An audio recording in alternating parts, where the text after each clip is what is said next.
Welcome to the STARS program, seniors taking active roles in society. And now, here's your host, ANITA FINLEY. So Dean Webb is here. He pulls himself away from his very important job at Faith Farm Ministries to come here to shout out about what they do that's so wonderful and how he really needs your help. Do you need everybody's help, Dean? This year, I need everybody's help. We've always gotten help from people who think of us when they have a choice between us and others to donate their sofas or whatever they're churning over their household goods and give us their gently used stuff to put in the thrift store and sell to help fund us. And we're so grateful for that people think of us. But this year, we're still struggling from Irma. Our transformer went out on our thrift store that provides 2/3 of our revenue. And we were out 11 days, and we got over $300,000 behind in bills, just in cash flow, just from 11 days, if you can believe that. So we're still struggling. The vendors have worked with us very nicely to let us pay portions of each one and all that stuff. But and we made making payroll our priority. But and I have had to lay off a few people.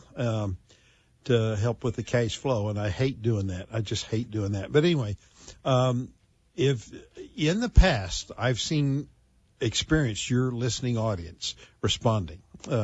One time a man put us in his will, and he passed away, and he'd never given to us before.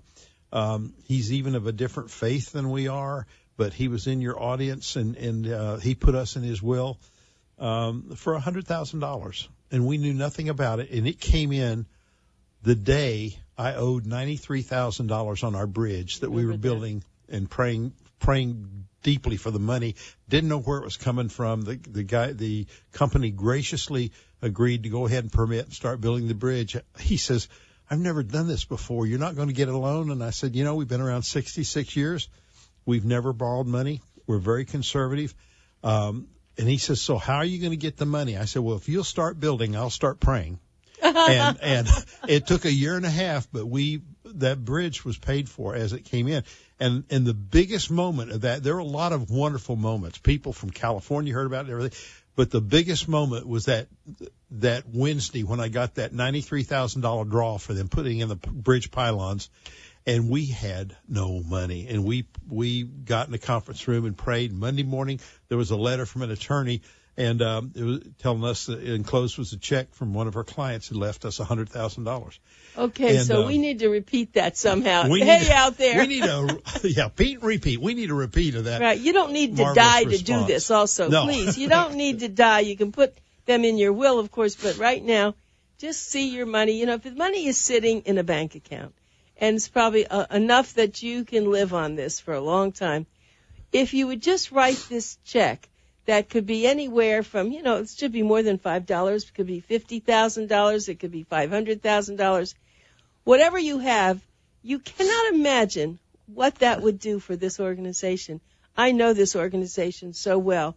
Dean Webb and all the other people in it, their hearts and their minds are all at Faith Farm Ministries, and the people that they help. So you could become a part of this, and trust me, you would sleep better, you would eat better, you would, if you left the money and died tomorrow, you would die better. Yeah, you would, and you're helping an organization that's been changing lives for 66 years now. We have 440 beds full of people who desperately need help for drug and alcohol addiction to overcome that. And we've been turning around lives, like I said, for 66 years. And it's we're not a fly by night. We've been here, and I hope we're going to be here another 66 or more. But so it's a good solid investment. And one of the things I was looking at other organizations, because I get solicited a lot also, because I give most of my money to Faith Farm because I know it's really conservatively used. And it's not going to go to interest on debt or anything because we don't have any debt. It goes right in the program. So I found out our auditors submit in our annual audit, they break down how much is administration, how much is program, and we have 94.5 cents out of every dollar goes actually into our program. We have the smallest administrative costs that they said, and they audited over 600 entities. And they said, you have the smallest cost for your administration of anybody we audit. And you have the most that goes into the program. Dean, I know a lot about that because I know when my wonderful husband was helping organizations, that was really the big thing. They always tried to keep the administration fees down because they would tell me and there's some very big organizations out there, and don't have to say the names, but some of them, the administrators get a lot of money, hundreds of thousands of dollars every year, and that's why I actually only give money, it's interesting, to the Broward Health Foundation, which I'm on the board, and to you, because I do know, I do see the babies in those hospitals, and I do know that I guess they're students, what they do, and I want everyone to know. Years ago, people would always think if they were an alcoholic or they were on drugs, they were bad people. That's not really true. Could be your son, your daughter, your mother, your father.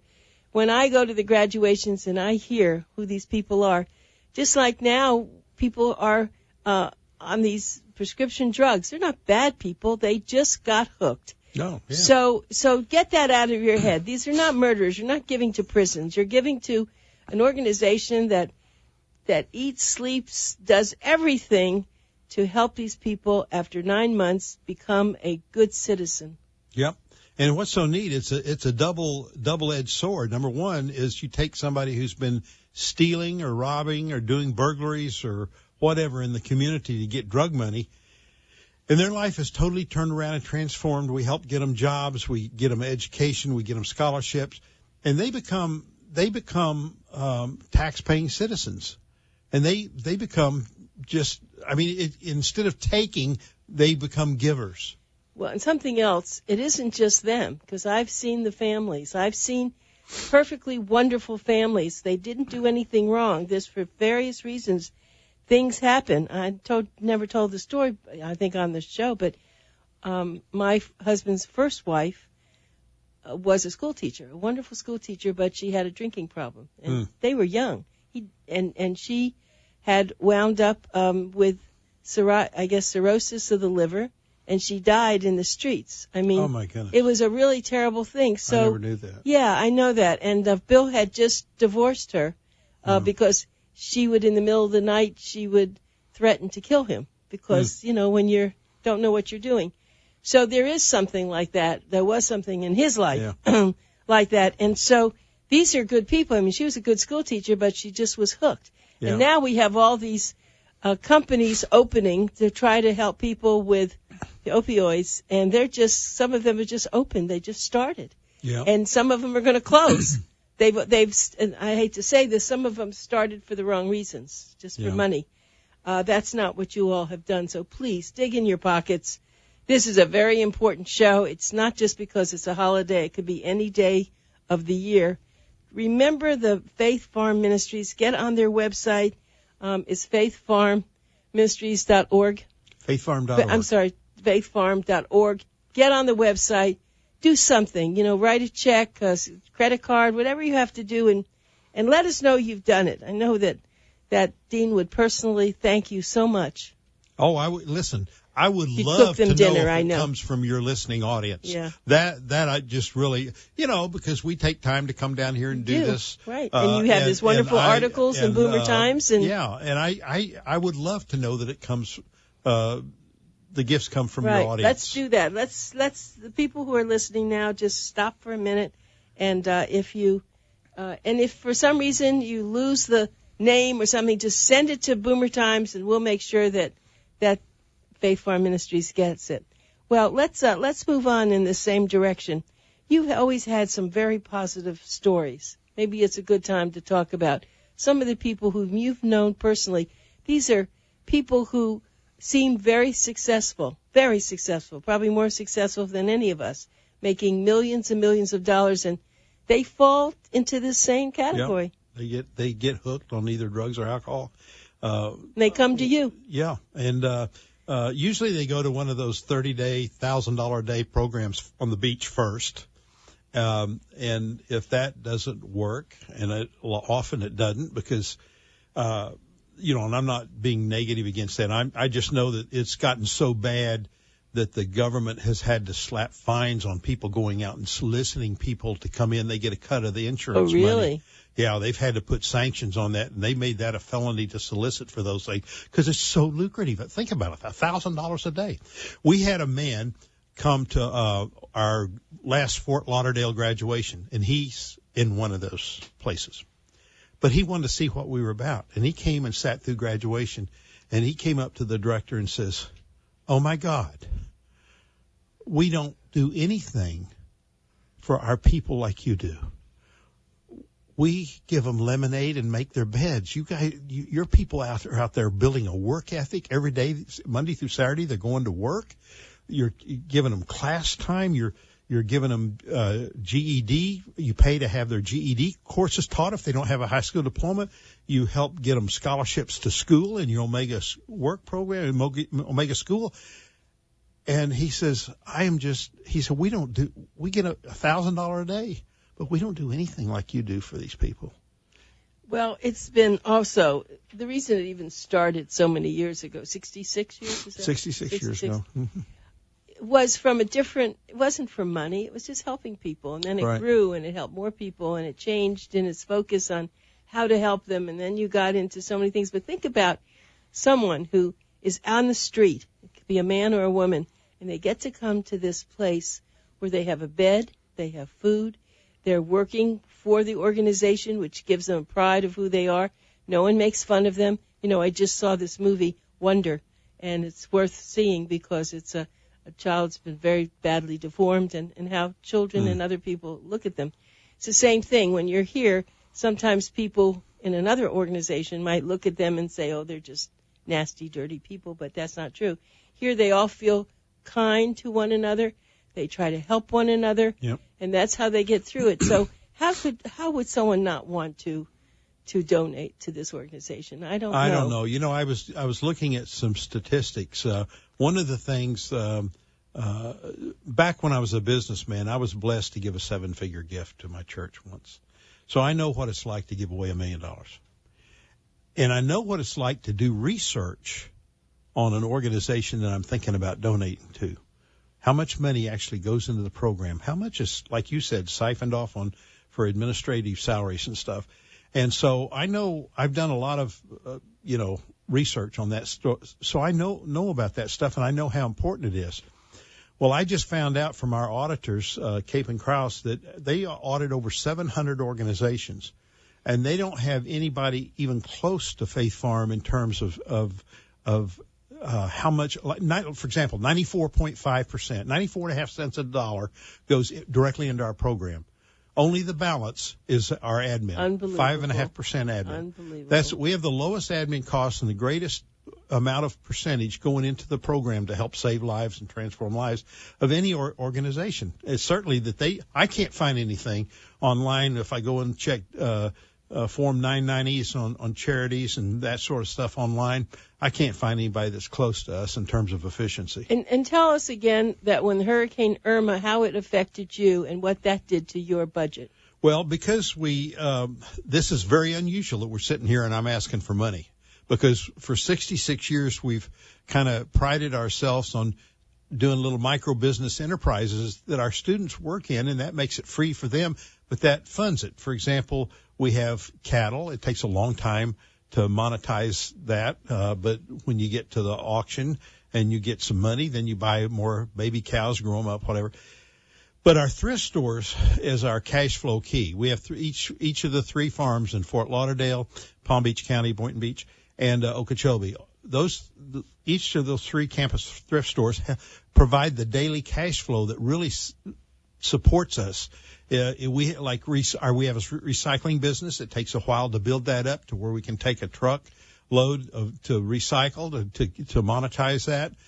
It takes a while for grass to grow to hay so we can harvest and cut that up at Okeechobee, for our cattle to grow big enough that we can have enough weight that we can take them to auction. So those are long time, but our short time thrift store that monetizes our money every day because we have sales, we have people every day, Monday through Saturday.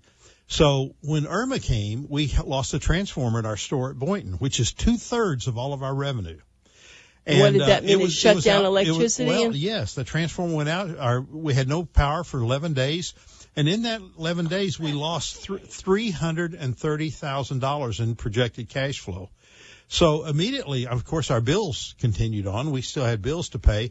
And so for the first time, we have been in a world of hurt in terms of getting behind, because we have a perfect record. We don't have reserves. We don't have money in the bank. We don't stash it anywhere. We use it into our program. And, because of that, we don't have any reserves, but we do pay our bills on time. We have a #1 rating on Dun & Bradstreet. And because we've always paid our bills on time, we've been able to go to the vendors and say, look, we owe you $40,000 for new furniture that to put in the store to reselling. Can we pay a portion of that?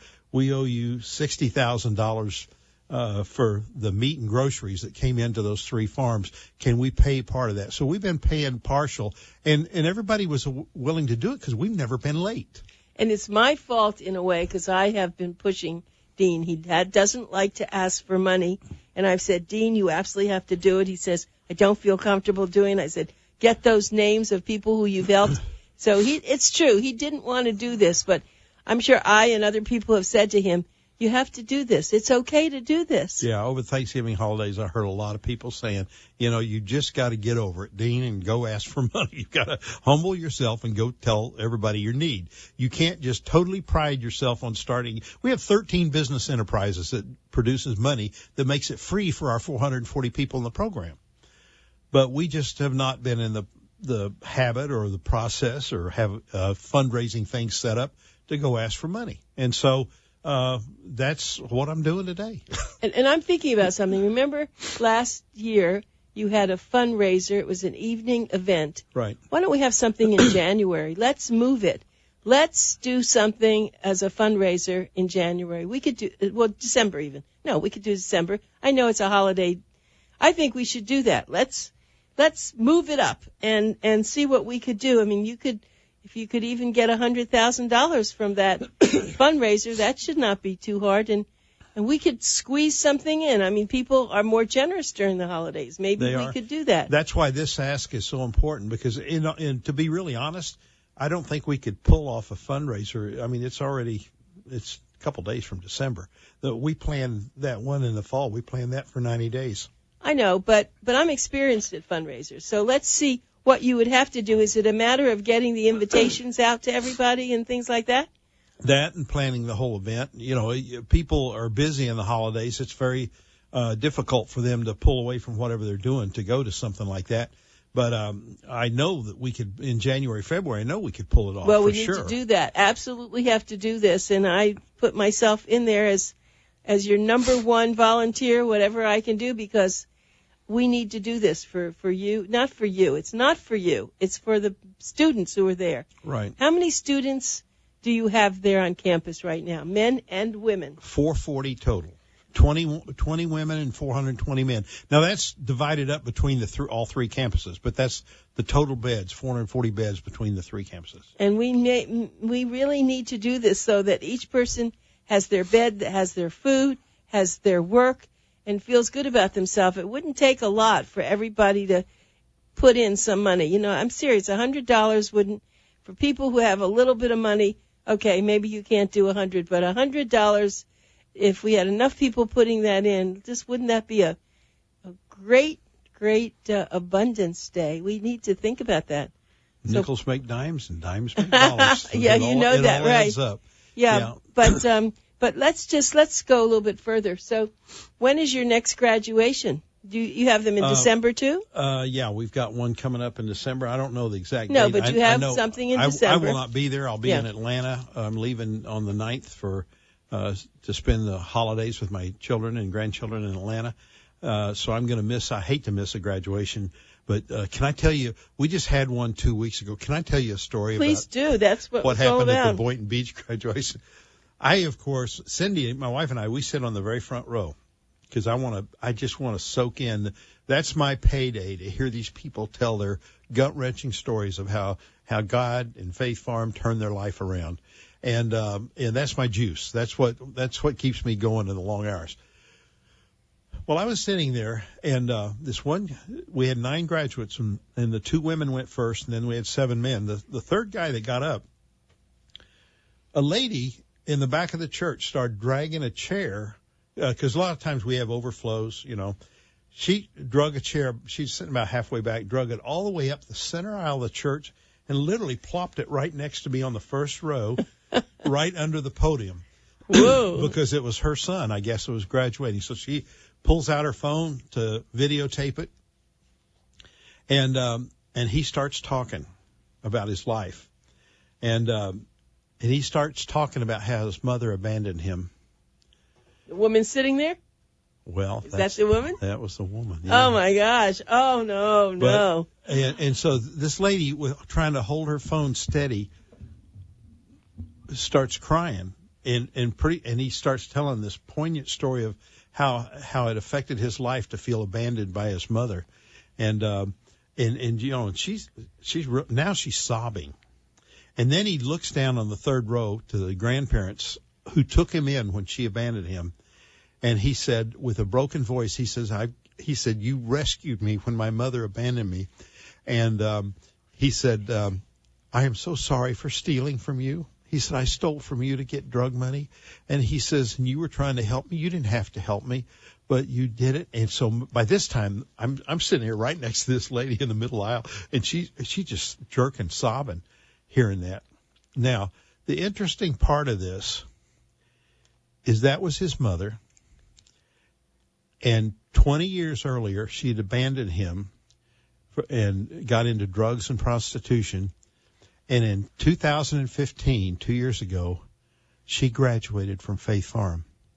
Oh, no. This isn't. When he saw his mother, who had been steeped in prostitution and drug addiction for 20 years, radically change her life at Faith Farm, he applied and came through. And now he was given his testimony, his graduation speech. So here's a family that's been reconnected over a 20-year period through Faith Farm, through the mother's being radically changed in her life, and now the son has changed his life. And you were never aware of this before, were you? Oh no, I had this no is idea. like No, I mean, I tell you that Faith Farm is the most exciting job I had, not because I make money at it, but because of seeing the transformed lives come through there. I mean, it's not just, insurance, some paying the bill and you getting lemonade and swimming in the pool and maybe a doctor counseling. You're dealing with deep-seated issues that cause your addiction. You're dealing with things that you might have to forgive somebody that you've held anger against all your life, and get that clean spirit inside of you, and through forgiveness and whatever issues that created you to go south, go off track in your addiction. You have to deal with those. And at 9 or 10 months there, cocooned in love on that campus, you have enough time to deal with all those issues, because you know that you're in there for a long time. There's no rush.